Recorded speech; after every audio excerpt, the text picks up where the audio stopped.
Hello, this is Dr. Christy Patton-Lukes, a chemical engineering professor at Missouri S&T. In this video lesson, we're going to be looking at just a really quick introduction to matrices or arrays in MATLAB.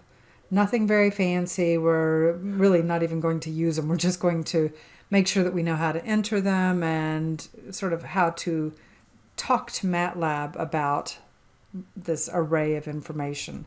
So I've got a couple of things first. Is if I start out and I wanted to do a row matrix, I'm going to say A, and that's going to be my name, okay, that will show up over in the workspace in a moment. And in this case, let's just make it 1, 2, and 3, okay? I put it between squared off brackets, and I don't need to put space or any sort of comma or anything like that. I can. It doesn't really make any difference. I could put a comma. And what it's going to do is it's just going to put those numbers in those spots in the row matrix. Now, if I wanted to do a column, then what I would do is a semicolon. And you can do the semicolon right up next to it or not. And so that's the difference between a space or a comma and a semicolon.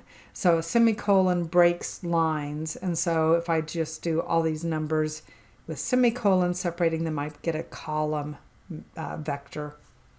And I can, of course, do something where 1, 2, 3, semicolon, 4, 5, 6, semicolon, 7, 8, 9, and I'll get the square matrix C. Okay, so nothing particularly fancy about this. If I did D equals 7, 8, 9, I could then come in because A and D have the same shape. So I could say A plus D, and it will add term by term. So it will do basic matrix math. If I wanted to say 3 times B, it can do that. It will do most of the basic mathematical functions for matrix arithmetic and pretty much exactly the way you would anticipate. Really, the key thing is that the way you enter it, a semicolon says, I'm going to break to a new line.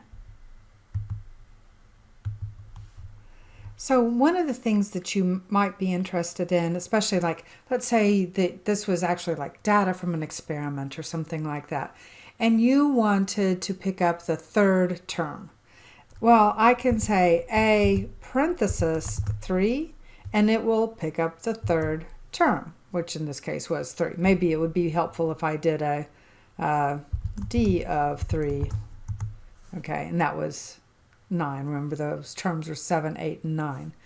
And so I can pick up just individual terms. I can also pick up groups of terms. So A of 2 to 3 or 2 to 10 or whatever I wanted.